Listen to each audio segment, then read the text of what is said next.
Salutations, people! Welcome to Page 3 Killers, Murders That Went Unnoticed, a podcast where we dive into the murder cases that went unnoticed by our nation's newspapers.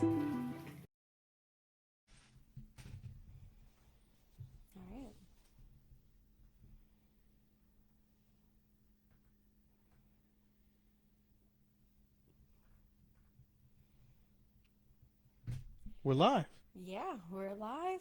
It does not look like we have anybody here yet. Of course not. We don't have any fans yet. Oh, no.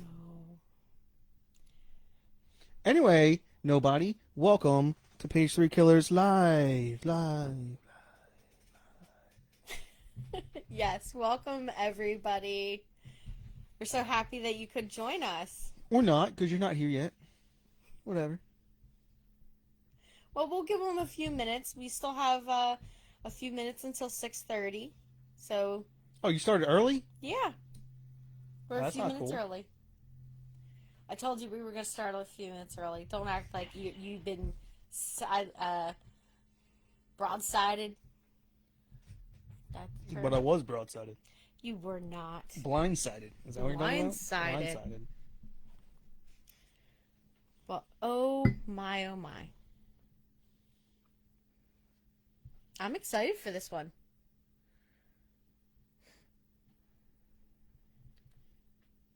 Oh, hold on. Don't cheat. Don't cheat.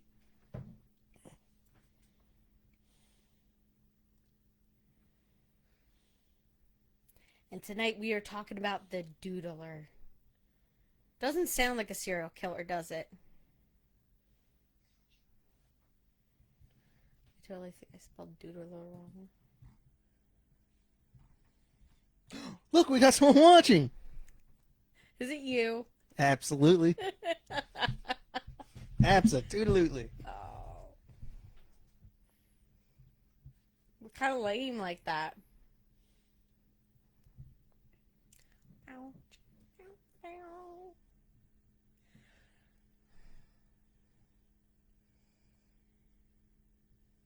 So we'll start at 6:30, or like should we start at like 6:35? Like just talking about the topic. No, we're gonna start whenever the fuck I want to start. I've got 2 people watching. 2. Oh, so we got hey Stacy Frigale. How you doing, girl? In case nobody knows, that's my sister. No, the other person watching was unaware. The other person watching is John.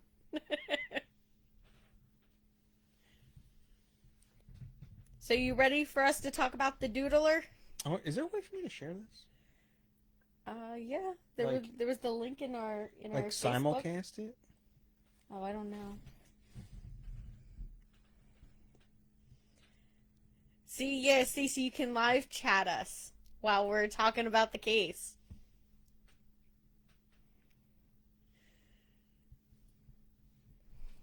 Do you got your drink? I got mine. John's got a beer, so we're getting ready. The lime one's much better.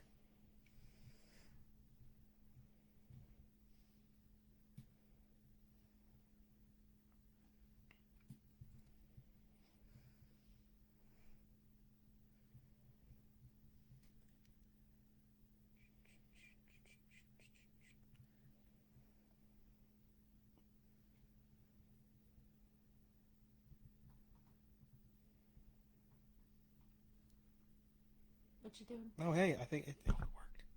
Now people can see it on my Facebook thingy, and Here we and I'll go. watch them all. Not that I'm super popular, but you know what is. You're maybe Joe will join in. Maybe.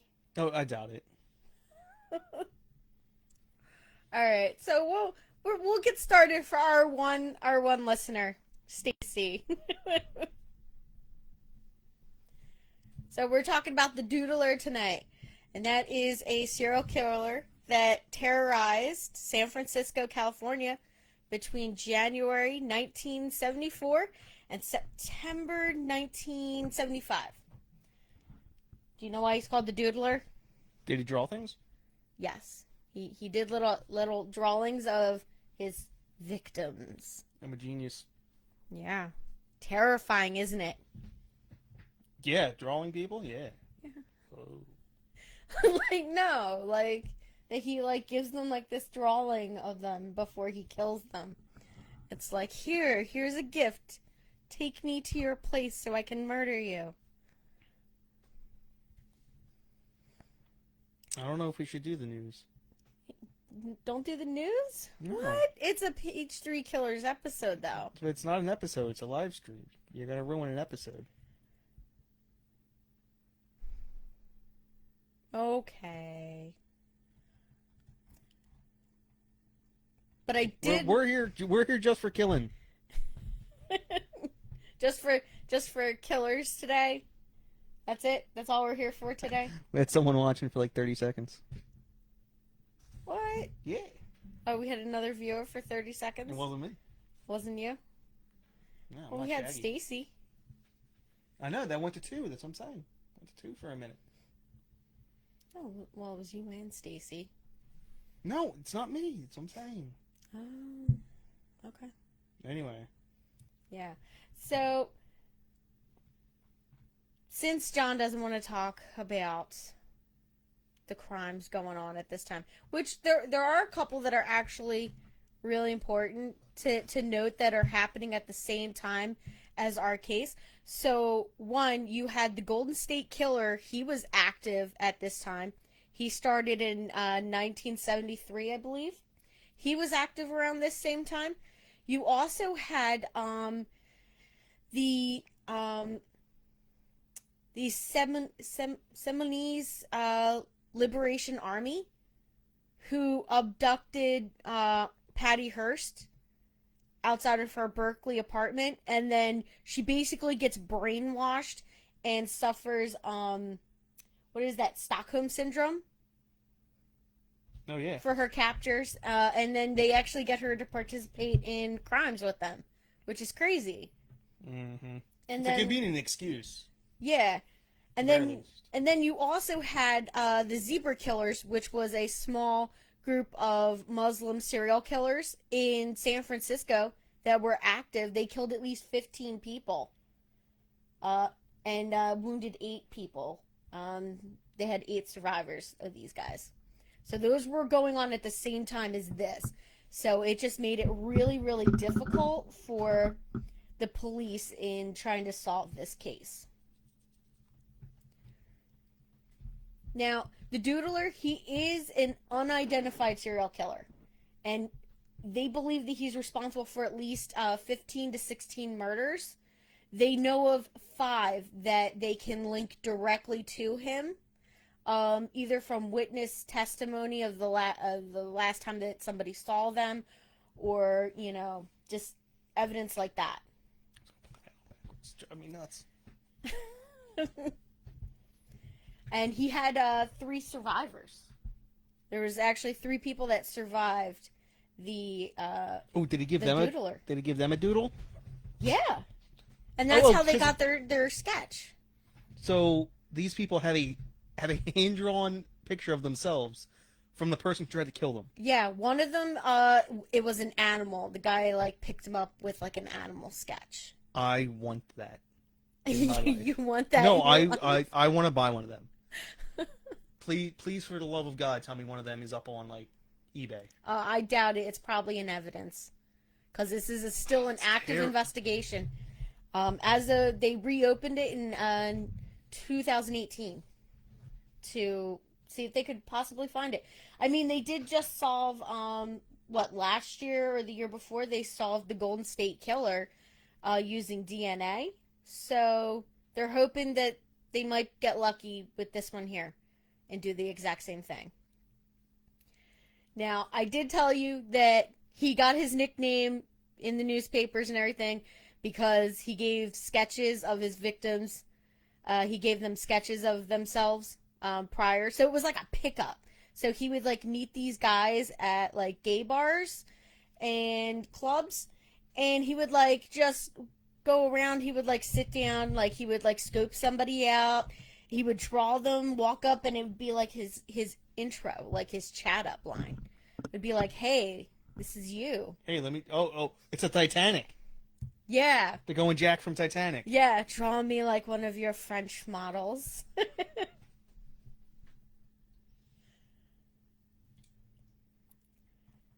Oh, we got some more comments. Oh yeah, it's all Stacy. Oh.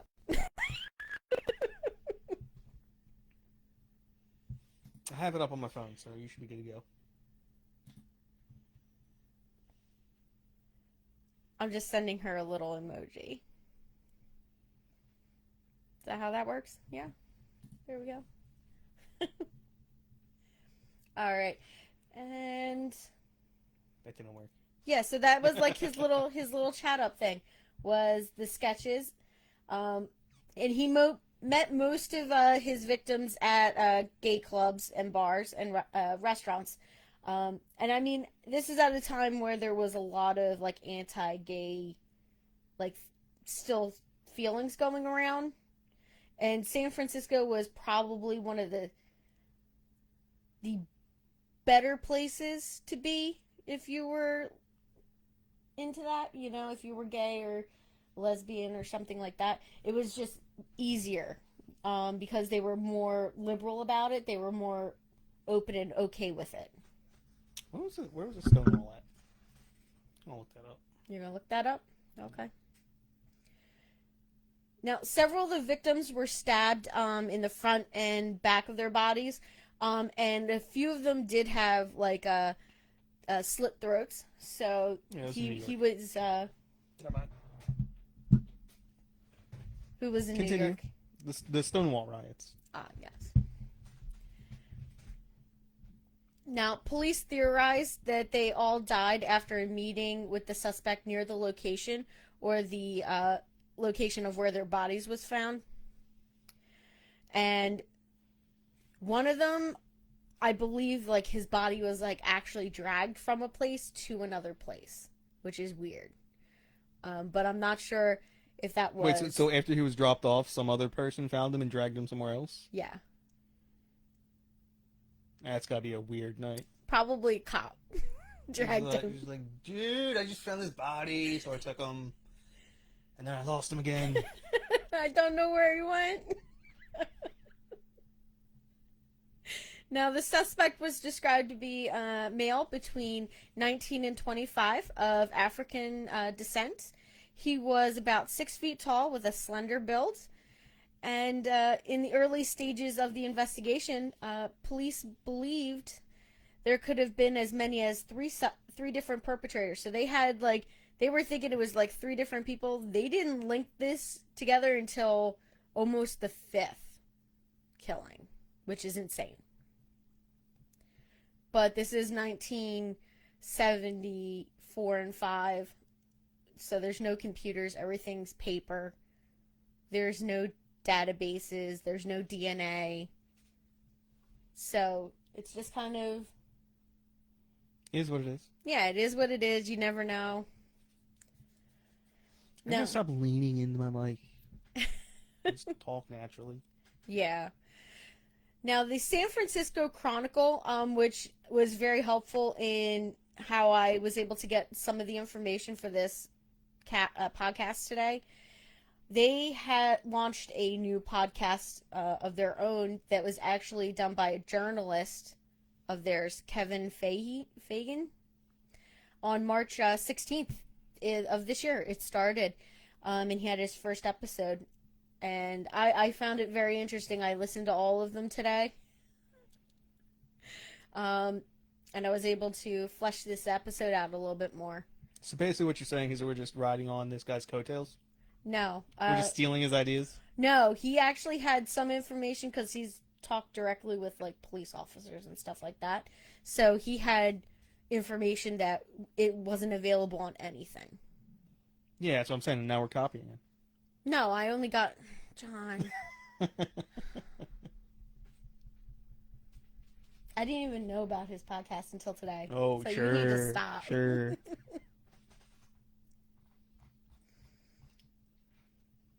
So we're going to talk about our first victim, and that is Gerald Kavanaugh. So on January 27th, 1974, there was a call into the police. So at this time, there wasn't like, there wasn't any 911 at this time. So somebody just called into the police from a payphone and said, I believe there might be a dead person on the beach across from this street. If you follow this street right down to the water, and that was told to the police dispatcher. The caller did not give their name or anything, so it was like a real suspicious call. And it sounded like a young person, a young male, so it could have possibly have been our killer. I don't know. What do you think? I wasn't paying attention at all. I'm sorry. Oh, my goodness. So I was just saying, John, that a suspicious 911 call was made in to the police reporting the body, and But it was probably the killer who's... Yeah, so that's what I was saying. I thought it might be the killer. That's just my opinion, though. So Gerald Kavanaugh was a Canadian-American immigrant. And he is believed to be the first victim of the Doodler. He was 49 years old at the time of his death, and he was stabbed 17 times in the front and back. And Kavanaugh was found fully clothed, lying face up on Ocean Beach in San Francisco, California, in the early hours of the morning. When the police arrived, he was basically laying in the just at the edge of the water, so the waves were like coming up and almost going over top of him. So they were concerned that he might wash out to sea. So the cop did reach in and pull him up to the dry sand. So he got dragged like 20 feet from where his body was actually laying. So they lost all that evidence. And once they did the coroner took a look and everything, they did the autopsy, and they found out that he had only been dead for a few hours, like maybe 2 or 3 hours. And they believed that he was conscious at the time that he was killed and had attempted to resist because he had defense wounds on his arms. So he was clearly trying to protect himself. He initially remained unidentified and was listed as John Doe number 7 by the medical examiner of San Francisco.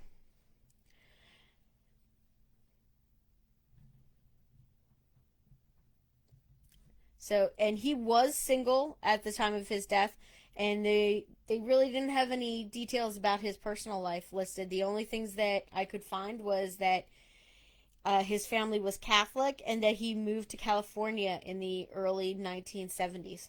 That's it. That's what I want people to say about me. We had very little details about his personal life. All we know. Like, we know his name was John. We knew. He may or may not have been married. He was probably missing his wedding band. No, babe. No. If they're gonna find your dead body somewhere and I'm not lying next to you dead, then I'm the first suspect. I better have a damn good alibi.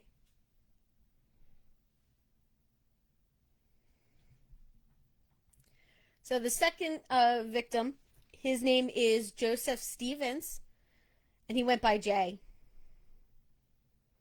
That was what he was commonly known by, was Jay. Now, Joseph Stevens was discovered on June 25th of 1974 by a woman walking her dog by Lake Spreckles in San Francisco.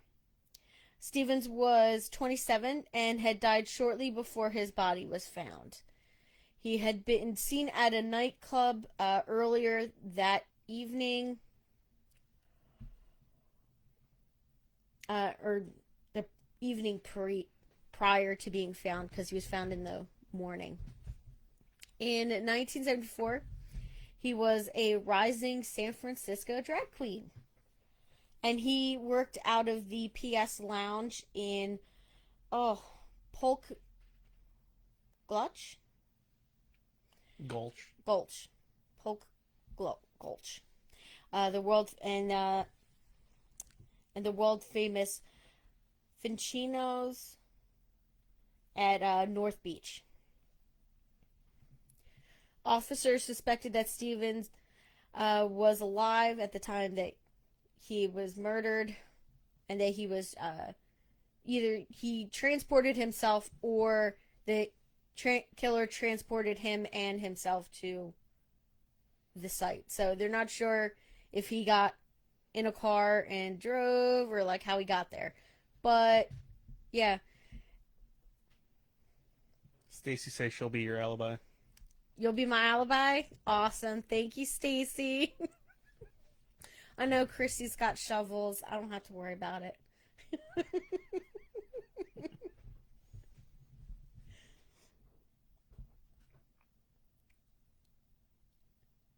You're all suspicious now, aren't you? Think I'm just gonna like off you like right now? Oh, I know you're not going to off me right now. We got one person watching. That's me. No, we got 3. We got 3 people? It says 3 on my screen. Oh my goodness. Who do we got? I don't think it lists. It doesn't list out the people. Oh wow. Oh, I guess we can't see them unless they comment. Okay. Well, that's okay. So he was last seen at the nightclub that he usually worked at and everything. So he was last seen at the Cabaret Club on North Beach. Like Kavanaugh, he had been savagely stabbed front and back. And he was beaten so badly that his family could not recognize his body when they found him. And he was openly gay. And he was, like I said, he was a drag queen. And at this time in 1970, it was actually illegal for men to dress in drag. Like, to wear women's clothing. It was illegal. They could get arrested. Did it have, like, tags on it saying for women only or something? No, like, I mean, like, it was like a Were women allowed to wear men's clothes? Could they wear, like, pants? Yeah, they could wear jeans and, like, and pants. Oh, it's so sexist. I know. The women were allowed to do whatever they want, but the men couldn't? San Francisco. Men were the ones making these damn rules. Yeah, so they were just oppressing themselves. I know, it's a terrible thing. And I did read that he did a really good Julie Andrews impression, and that was like from his sister. She said that he did a really good Julie Andrews impression. Who's Julie Andrews? What does she do? She's Mary Poppins. Oh, yeah, I don't know why I could not remember who that was. Very well. And what's really sad is I found out when I was listening to other podcasts that some real shitty shit happened to his family after he died. So his one sister just went crazy. She thought that his death released evil spirits. And then, like, 3 months after his death, she dismembered their mother and burned her in the fireplace of their home. Jesus. And then took a sledgehammer to her sister's head. Her sister did survive. But the other sister, she ended up in a institution for the criminally insane. And then his father died in an office fire a few years later. That's just so random. Yeah. It's like, terrible. And, oh, by the way, his dad died in an office fire. Yeah, I mean, because once you hear that first part, you're just like, oh, it's not really, that impressive. He died in an office after the fire. hammer smashed face and the, how did she kill her? She dismembered her mom. Yeah. Dismembered her and then put her in the fireplace. It's like the most Cannibal Corpse song ever. Yeah, that definitely is. I will. I'm gonna look this up. I wonder if that's actually the inspiration for the song "Hammer Smashed Face." I need to look this up. Yeah. So, yeah, it was like just some really horrible crap happened after his death. And I have to say, when I saw a picture of him before, like of him all dressed up in his drag, he wasn't a bad looking woman. Like he would have passed as a woman. It would have. I mean, maybe you would have had a hard time spotting it, but there are some people that would have had a hard time. I guess. Like, yeah, he was just a. He You gotta was look for the Adam's apple. It's the dead giveaway. Unless they have it shaved down. It's Yeah. usually the... I don't even know if they did that at this time. Like, Oh yeah, they were doing like you weren't allowed to do it. Like no doctors would do it. You'd have to do it yourself. ooh. Yeah, it was messed up back in the day. Now we're going to talk about our third victim. And our third victim was a German American immigrant named Klaus Christmann. And he was born in Germany. And he came over and he was visiting a friend that had served in the military and was stationed, U.S. military, and was stationed over in Germany. And he met this guy there and they became friends. And he went to go stay with him for like a vacation. And he just never went home. This guy's a true player. He like he could just pick up guys at will. Yeah, yeah. Like, so he just, like, the Doodler, he would just go, like I told you, his whole MO was he would, go into a bar, he would sit down, pick out who he was going to target that night, who looked good to him. It could be like the sound of his voice or the way he looked or something like that. It would just draw him to them, and he would just draw a sketch of them. Like, and some people said that these drawings were like really nice, that they were like really detailed. Like, for just like a simple sketch, they just looked accurate to a person. Like, you could tell who it was. So he was good at it. Yeah, he was very good at it. And they said he was like a skilled artist. And that's how he would pick people up. And, back then, you meet a guy and you're looking for a guy. And what are you going to do? You're going to say no to like a good time or a good night? No. You're going to go with this person. Doesn't matter if you putting yourself in danger.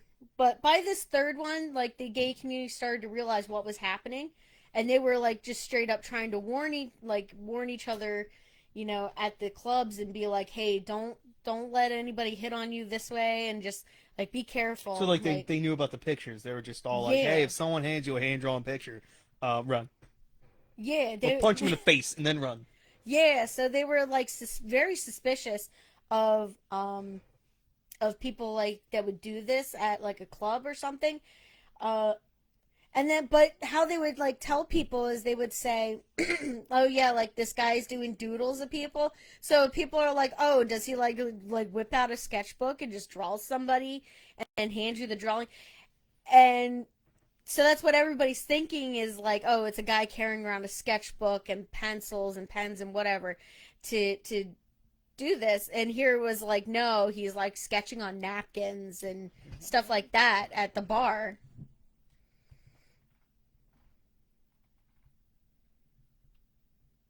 Oh, it doesn't say who's watching on the other one. Hey, Stace. So it's Joe and Trish are the other people watching. Oh, hi, Trish. Hey, See, Joe. I can see a list on my phone, but the list doesn't pop up on the computer. Yeah, that's why we have to have that open on John's end so that he can see who's on here.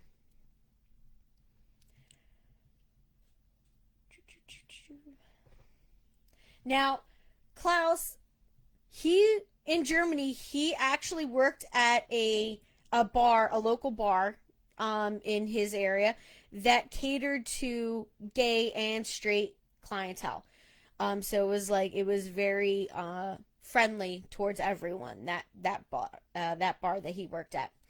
Now, he was discovered by a woman walking her dog on July 7th, 1974 on at Ocean Beach. Now, this area was a popular hookup spot for the gay community, so it was sort of known that you could like go there and you could be by yourself with somebody else, and the cops wouldn't necessarily come around and like bust people that were there. Now, his death out of all of them is one of the more violent ones, and they're not exactly sure why it was more violent than the other ones. I think he probably fought back a little bit harder Yeah, I don't even mind than some of the other victims. Now, he was stabbed and then his throat was slashed several times. And the way that they described it in a couple of the articles that I read, he was like nearly decapitated. Like his head was like just nearly severed completely, which is crazy. Just the amount of force you would have to do that is just, it mind boggles me. This next sentence you have written is crazy. Yeah, and his body was fully clothed. No, not. Oh, I'm sorry. The next one. The Bojangles Gay Dance Club in the Tenderloin. Yeah, that's where he was last seen. What's the Tenderloin? So that's the Tenderloin district. It's just like a section of the city. Like, does Philadelphia have a Tenderloin district? No, ours would be like more. That would be like Washington Ave or something like that in Philly. So it's so like just it's kind of where all like the dance clubs warehouses. Yeah, like dance clubs and warehouses. Okay. Yeah. Like I'm pretty So sure it just was the probably name of a particular. I'm pretty sure that it was called the Tenderloin district because that was where a bulk of the meat packing plants used to be. Sure. Okay, yeah, you wanna call it something else. Okay. Now,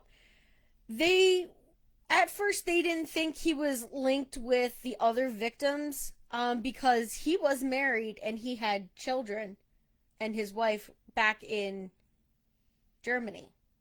So they were like, was he gay? Was he not? So that's up in the air. I'm not really sure.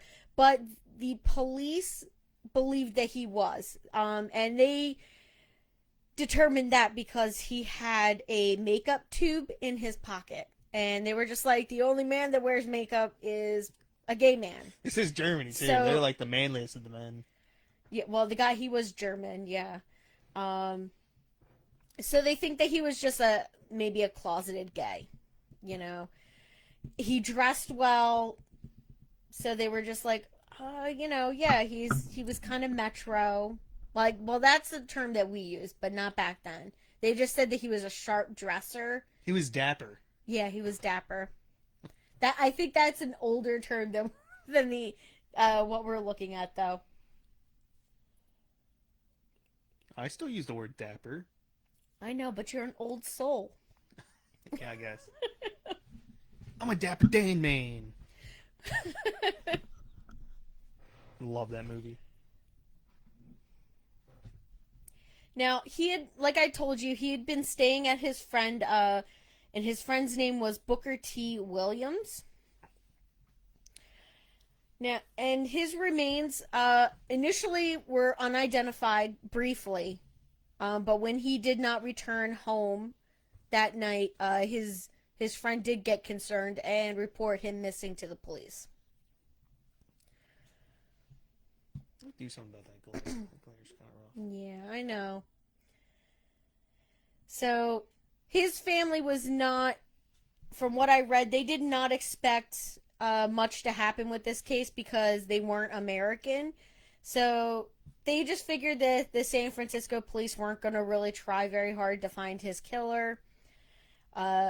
So after the autopsy and all of that, they just had his remains brought back to Germany and he was buried in his hometown. Our fourth victim... We're not going to go through like 16 victims, are we? No. There's only 5 confirmed, yes. Alright, good. So Frederick Kappen was our fourth victim, and he was 32 years old when he was killed. And he was a small man. They said he weighed about 148 pounds. He was a Vietnam combat veteran, and he was a current working nurse in San Francisco.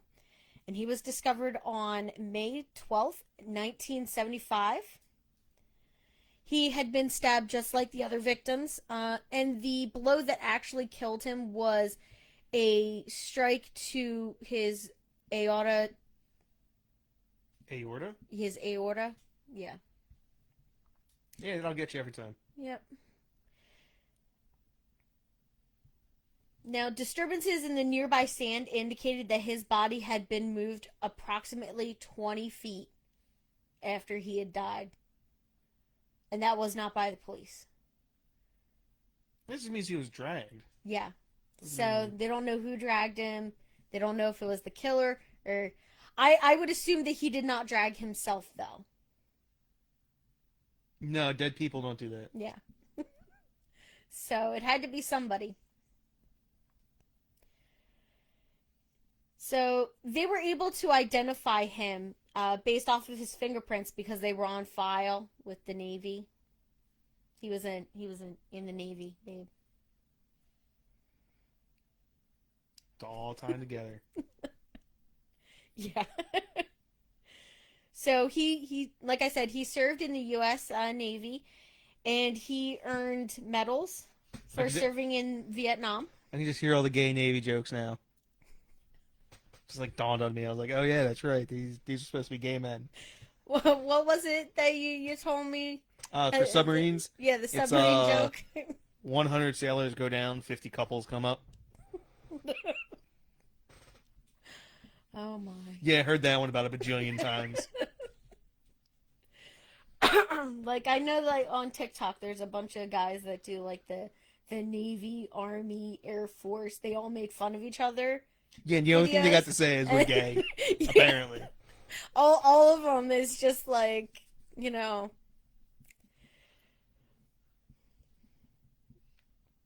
Now, his case is actually the first one that causes the police department to link all of the murders together.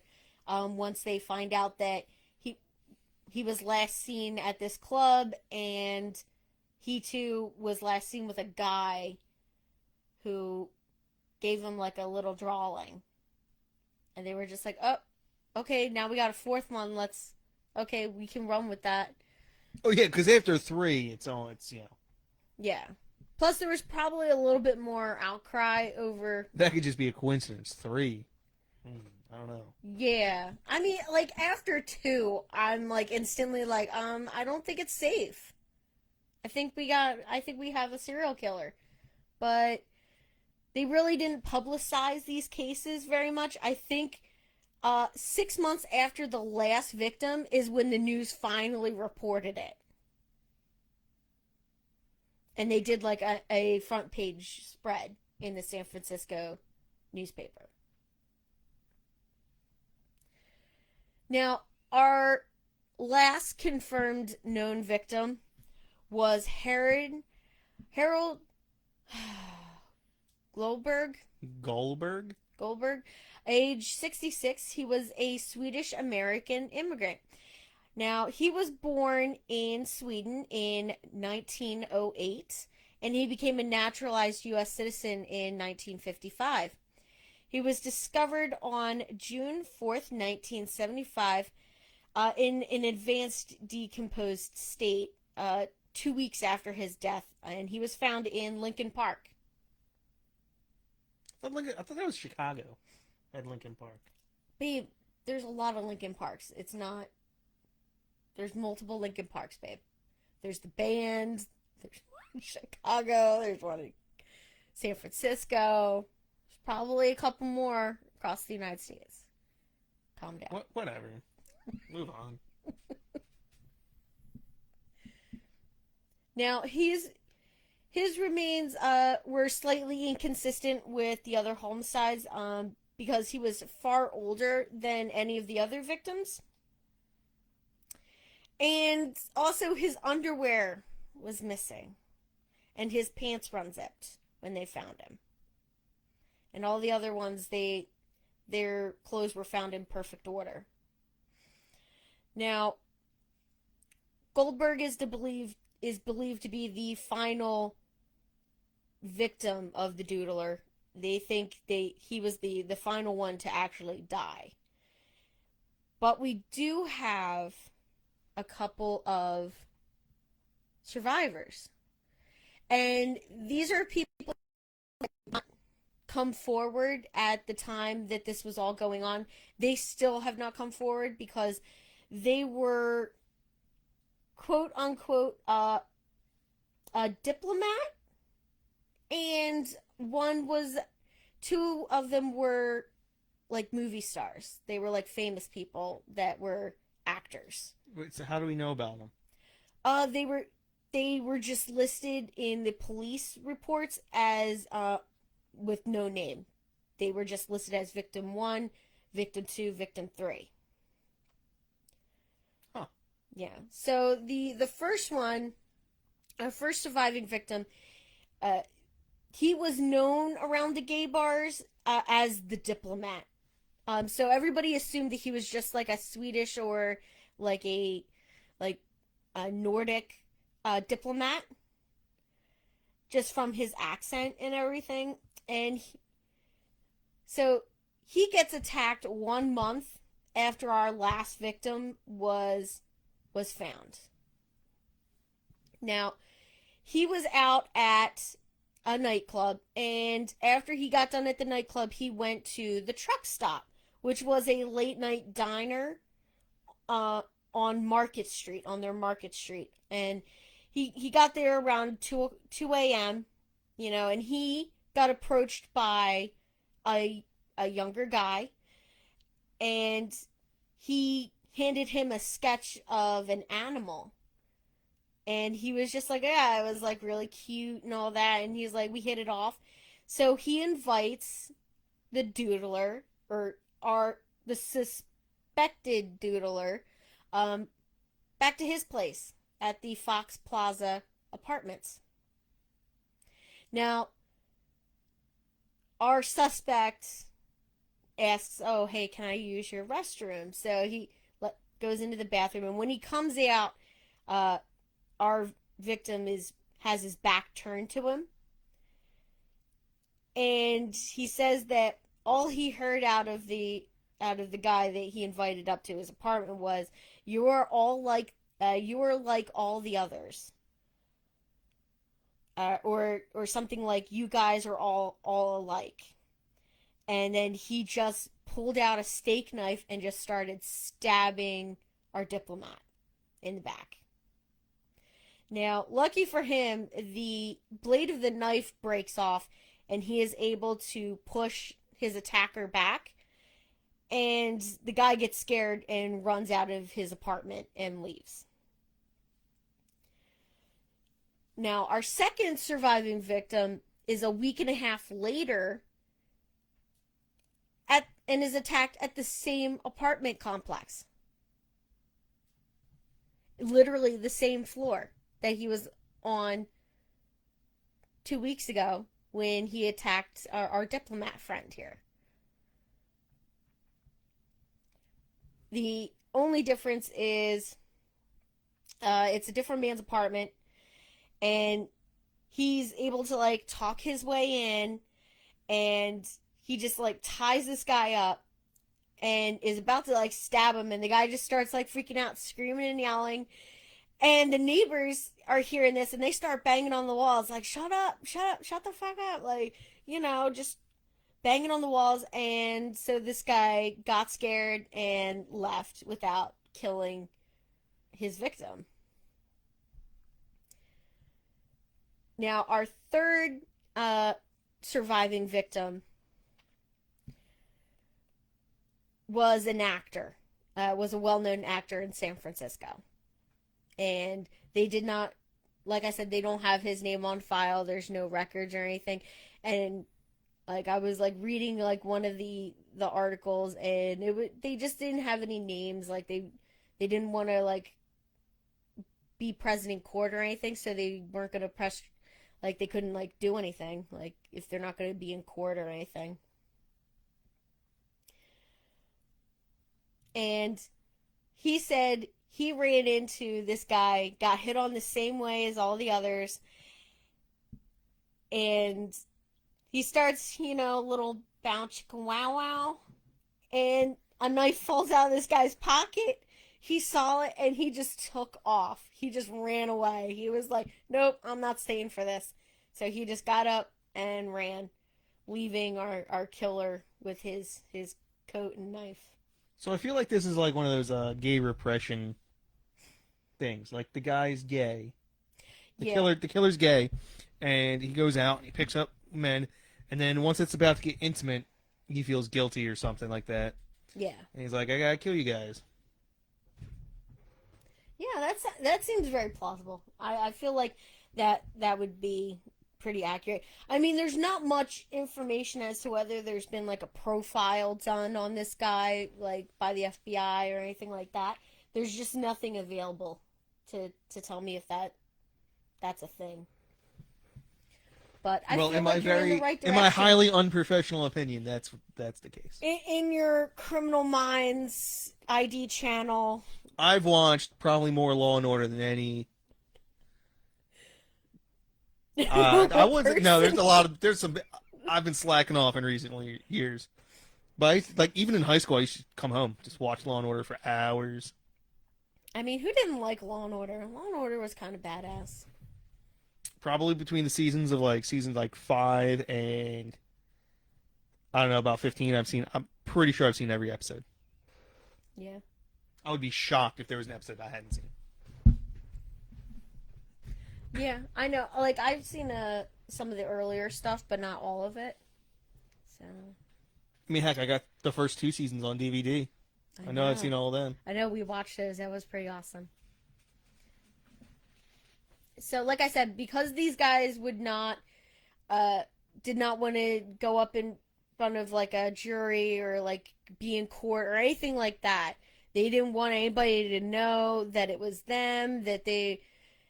So they were not open about their current status as their sexual status. Sorry, guys. John just had to get up and go step out. All right, so while he's away, we're going to start talking about our investigation.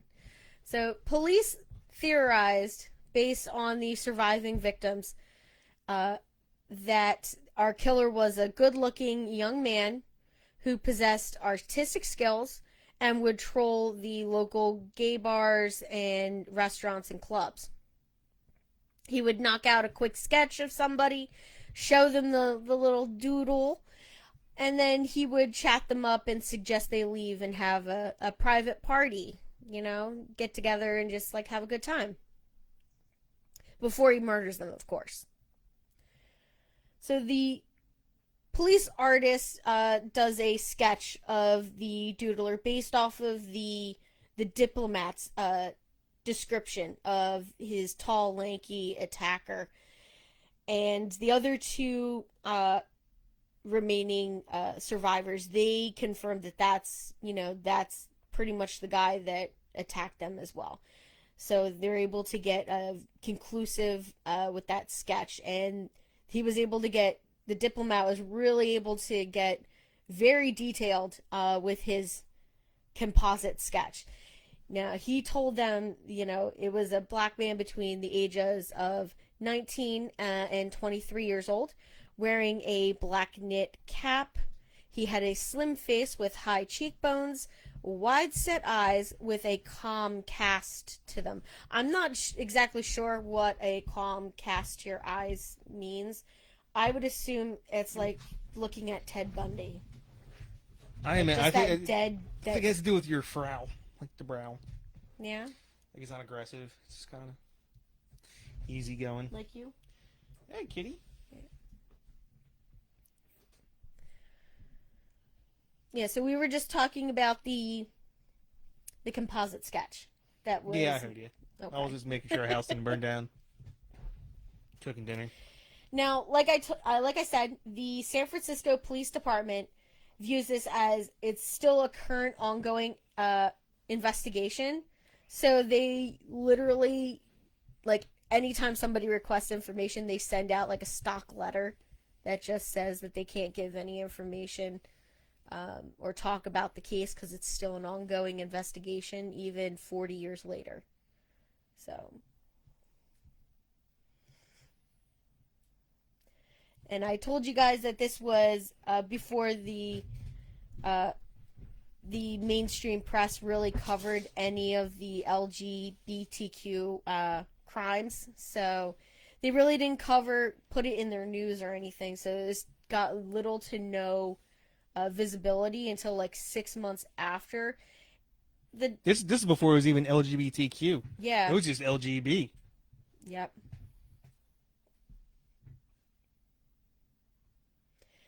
Now, I'm sorry. Go ahead.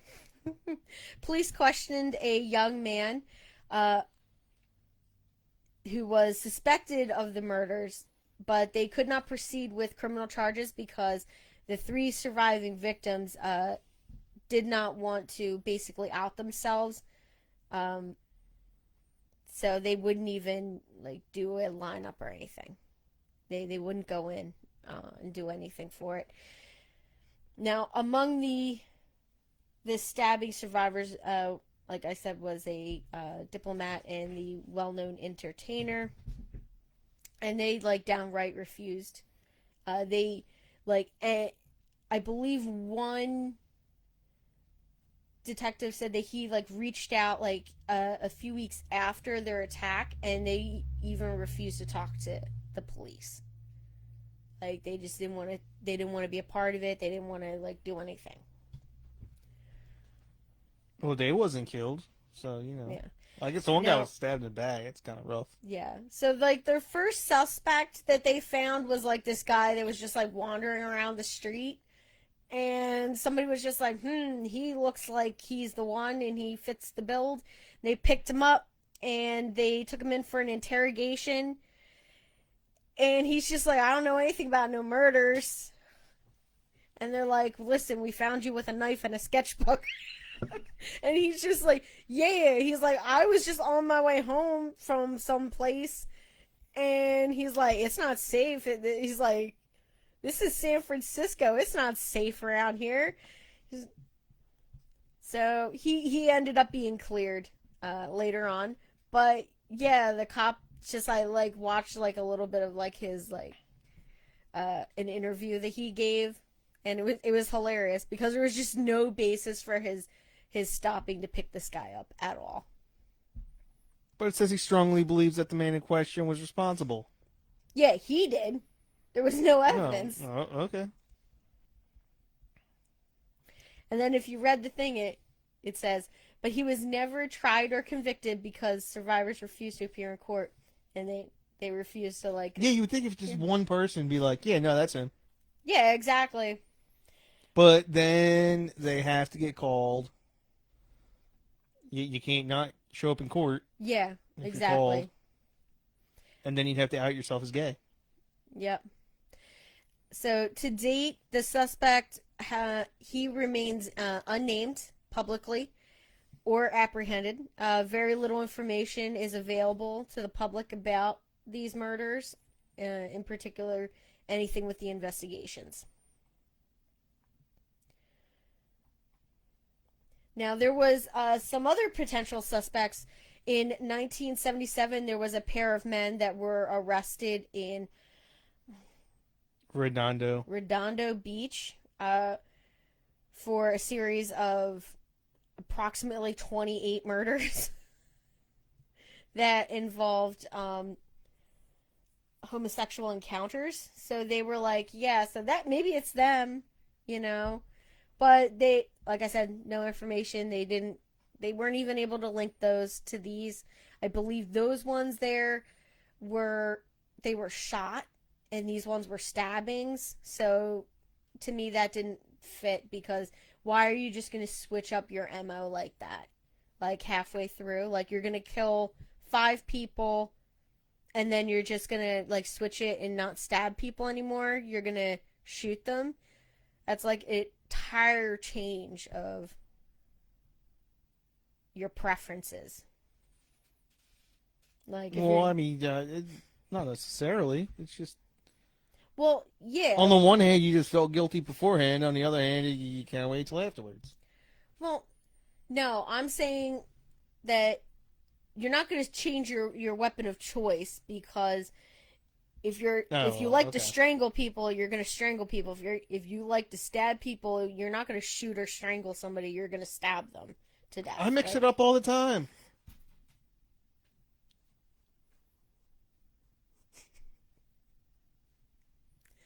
Oh my. Variety is the spice of life.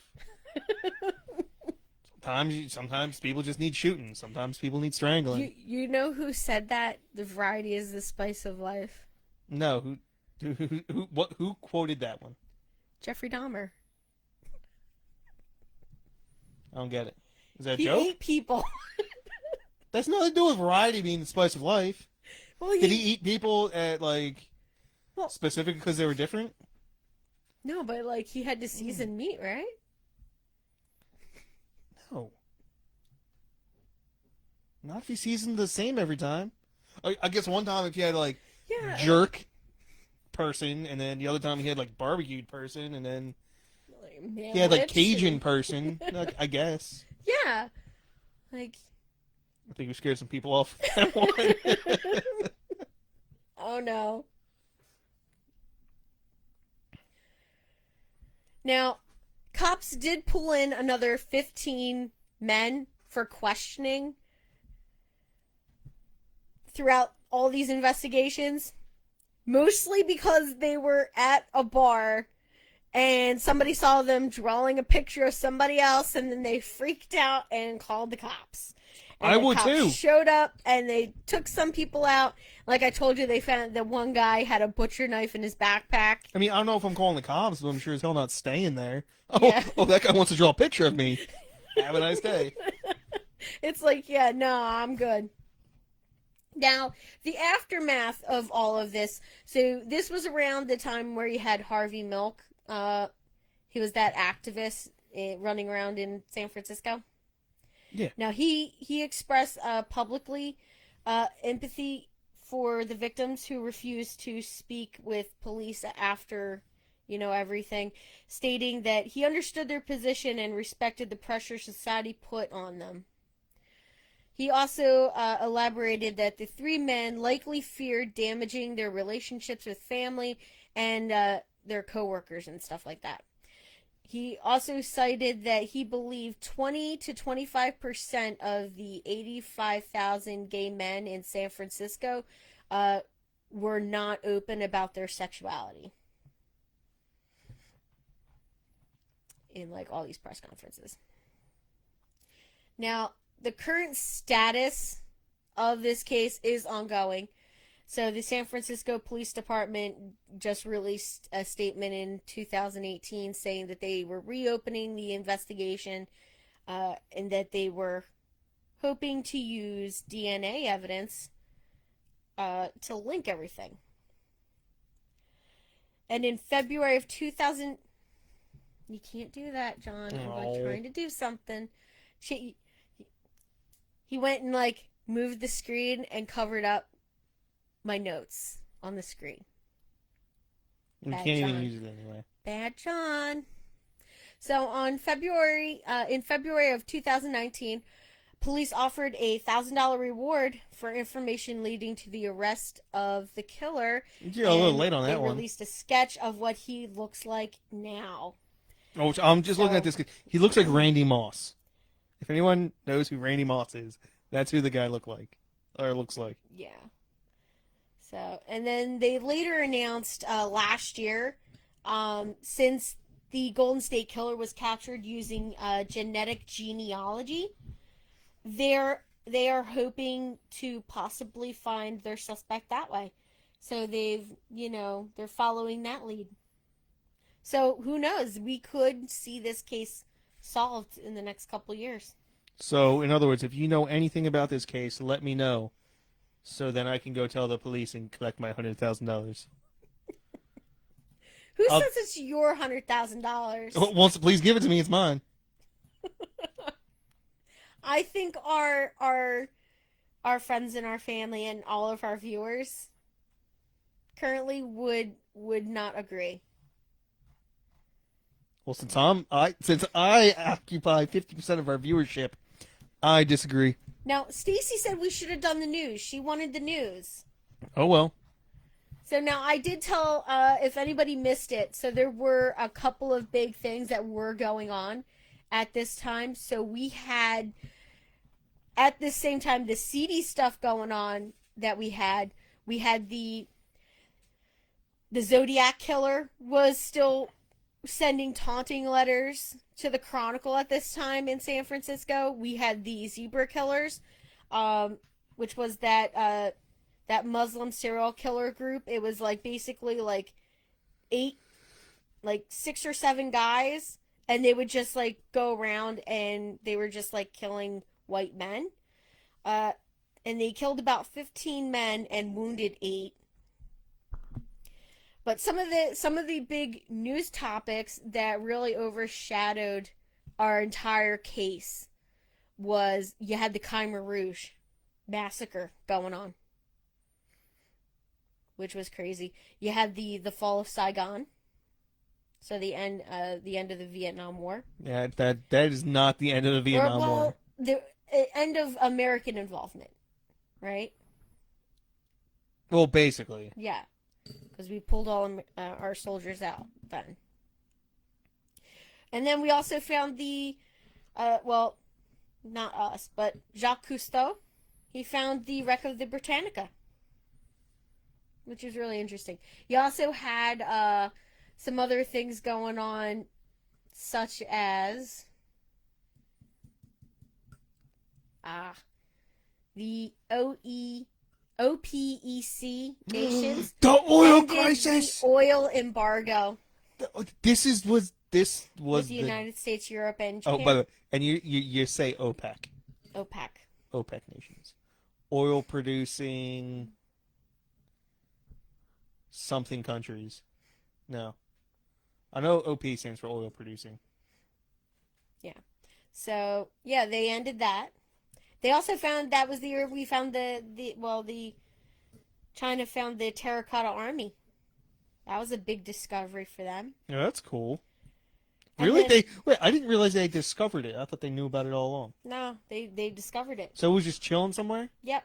Huh. I didn't know that. It was like buried. And on July 8th of 2014, 2 weeks after the Disney opened its America Sings at Disneyland in California, they had an 18-year-old employee that got crushed to death while working on the machine, the mechanics. Kind of sad. We also had President Nixon resigned that year too. Watergate. Yeah, I know. Yeah. So that was a big thing. He got framed. Yeah, I know. Oh, and Charlie Chaplin was knighted by Queen Elizabeth. And Stacy and me will probably find this one more intriguing than most. It was also the first time Davros is featured in Doctor Who.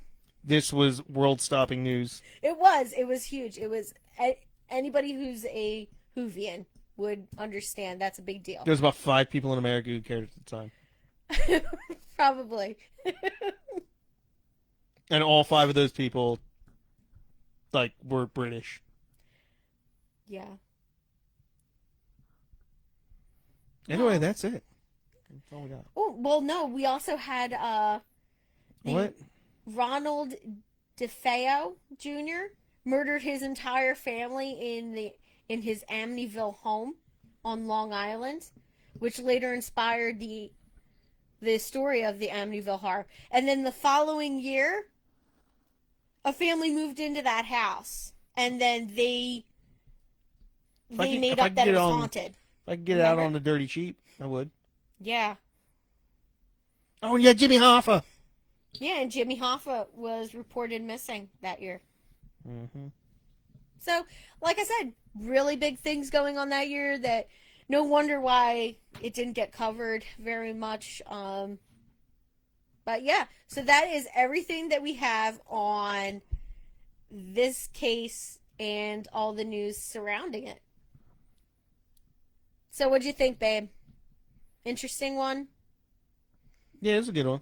Yeah? Yeah. Well, we'll do a poll next time. Next time we decide to do a live one, we'll do another poll, and we'll see if we can get some more people in on that one.